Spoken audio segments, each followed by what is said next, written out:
তিতলীনাথ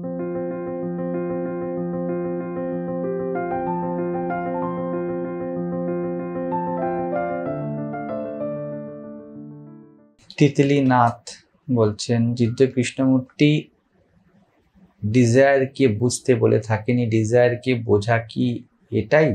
মানে ডিজায়ার যখন উঠছে সেই ফ্লোয়িংটা ফিল করাই কি বুঝতে শুরু করার দিকে নিয়ে যাবে?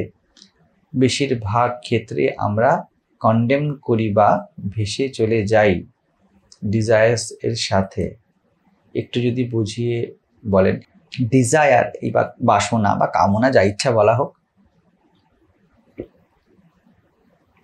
একে বুঝতে হয়। প্রথম স্তরে ভেসে যাওয়াও বোঝা নয়, একে সাপ্রেস করে দেওয়াও বোঝা নয়, এর মাঝখানে দ্রষ্টা হয়ে দাঁড়ানো।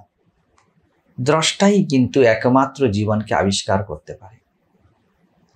তো আমাদেরকে দাঁড়িয়েই দেখতে হবে আমরা যেইখানেই আছি। আমরা চট করে কপি পেস্ট করতে শুরু করি, সমাজ এটা চলে, সমাজ এটা চলে না, একরকমভাবে আমরা অন্যের ধার করা জীবন বাঁচতে শুরু করি। পরিবারে যেটা না করা হয়েছে ওটাই আমাদের কাছে মূল্যবোধ দাঁড়িয়ে গেছে যে এরম করা যাবে না। আবার উল্টো এখন দাঁড়িয়েছে বর্তমানে, তারা বলছে যা না করছে তাই করব। দেখো, যা না করছে তা করব না, এটা যদি মান্যতা হয়, যা না করছে তাই করবো, এটাও তো একটা অন্য মান্যতা হলো। ফলে এখনকার ট্রেন্ড হলো বিরোধ করা। কারণ ভারতের মতো দেশে যেহেতু এই জিনিসটি খুব সহজ যে আপনি আপনার ভয়েসকে অনায়াস রাখতে পারেন, ফ্রিডম অফ স্পিচ আছে, সেটা যে যেমন পাচ্ছে এসে বলে যাচ্ছে, যেমন ইচ্ছা করছে। এখন ইয়ং জেনারেশনের মধ্যে জিনিসটা খুব এসে গিয়েছে, যেমন ইচ্ছা চলবো। আমি এই জন্য বলে থাকি, না শাস্ত্রকে গ্রহণ করো, না সিস্টেমকে গ্রহণ করো, না ত্যাগ করো, এর মনন করো, এর মাঝখানে জাগো। কিছুকে ছুঁড়ে ফেলার আগে দেখো এর মধ্যে কোনো সৌন্দর্য আছে কিনা। তোমার মধ্যে যদি কোনো কামনা উঠেছে, ভালো করে দেখো, না ওর সাথে ভেসে চলে যাও, বেশ করব। কারণ পরিবারে বা সমাজে এটাই তো পাবে যে কিছু কিছু জিনিস পরিবার বা সমাজ মেনে নেয় না। সমাজের কাছে, পুরো সমাজের কাছে এক অসচেতন চোখ আছে, সেই চোখে যা বারবার দেখা হয়েছে সেটাই সহজ হয়ে গিয়েছে। যা সহজ নয় তাকে নিয়ে, যা অসহজ সেটা নিয়ে ভাবনা চিন্তা করার দিকে সমাজ চলে না। আর যখনই এমন কোন একটি জিনিস যা প্রচলিত নয় তার দিকে সমাজ ভাবনা চিন্তা করতে শুরু করে, তাকে আমরা রিভলিউশন বলে দিয়েছি, বিদ্রোহ বলে দিয়েছি। তো সমাজ বিদ্রোহে চলে না, সমাজ সিস্টেমে চলে। তো এই সিস্টেম এর মধ্যে দেখুন, প্রত্যেকটা জিনিসের তন্ত্র বা সিস্টেম রয়েছে, এটা মাথায় রাখতে হবে। কিন্তু সিস্টেম মানেই খারাপ নয়, কিন্তু আমার মধ্যে কোনো বাসনা উঠলো মানেই সেটা খারাপ নয়, কিন্তু সমাজ বলবে এটা খারাপ, এবং বর্তমান ইউথ বলবে যেটা উঠছে সেটা ভালো, যেটা ইচ্ছা আমি সেটা করব।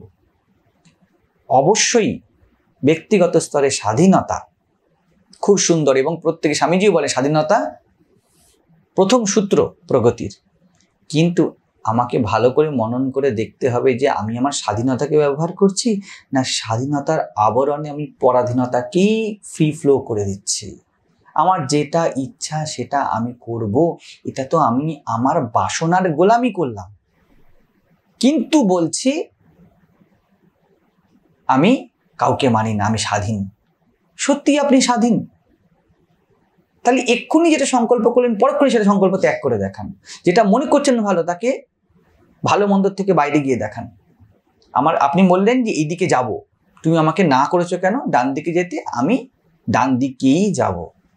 যদি এটাই আপনার স্বাধীনতার ডেফিনেশন হয়, তাহলে বলুন ঠিক আছে আমি ডান দিকে যাব না, আমি চাকরি করব বা বিজনেসই করব, আমি কারোর কথা শুনবো না, ঠিক আছে করবও না।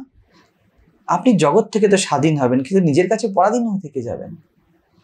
জগতের মতামত যেমন মতামত আপনার উপর চাপাক আপনি চান না, ঠিক আপনিও তো এই জগতের পার্টে, আপনারও মতামত তো মতামত, এবং সেই মতামত কোনো পরিস্থিতি পরিবেশের মধ্যে দিয়ে এসেছে। It's not you.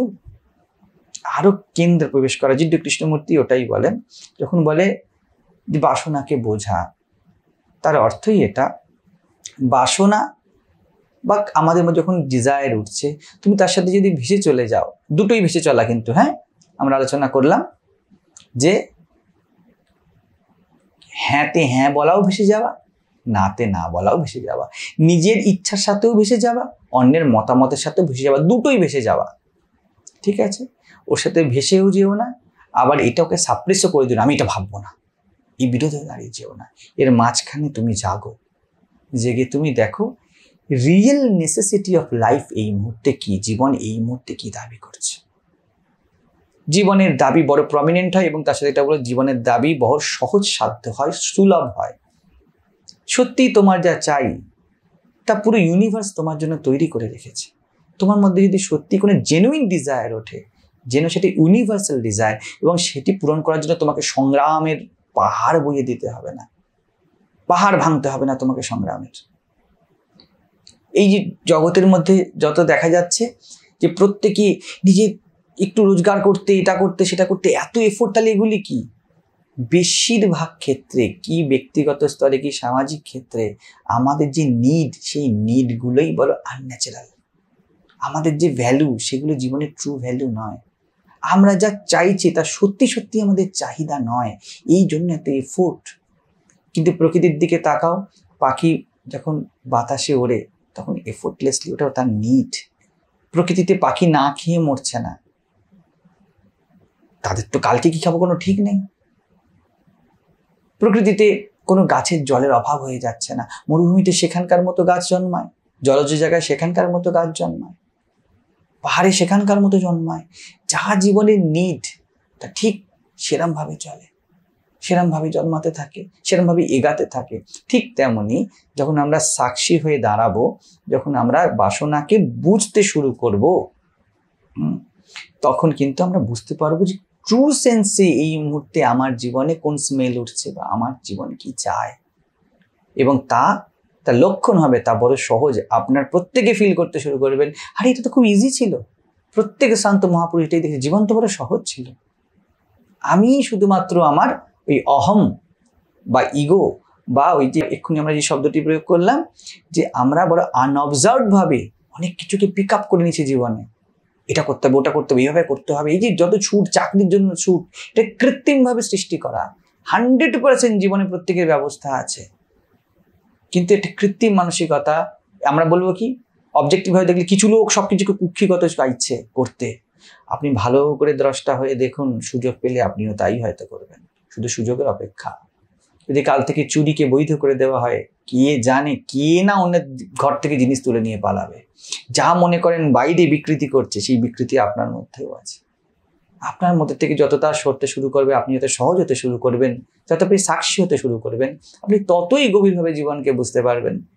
জীবনের সহজ অভিব্যক্তিতে যা ঘটার তা ঘটছে। সেই জন্য না কন্ডেম করো, না ভেসে চলো, এর মাঝখানে জাগো, নেসেসিটিকে বোঝো, জীবনের দাবিকে বোঝো, এবং সেই জীবনের দাবির একটি সহজ লক্ষণ হবে, তা বড় সহজ হবে, তা তোমাকে বড় নিশ্চিন্ত করবে, তা তোমাকে বড় প্রফুল্লিত করবে। বাসনা পূরণ করা প্রফুল্লিত করবে, এবং বাসনা যদি সেটা পূরণ করা না হয়, যদি দেখা যায় যে না, এই বাসনাটা ফালতুভাবে উঠেছে আমার মধ্যে বা প্রকৃতির প্রভাবে উঠেছে, তাকে ছেড়ে দেওয়া বা তাকে কন্ডেম করা কথাটা ঠিক নয়।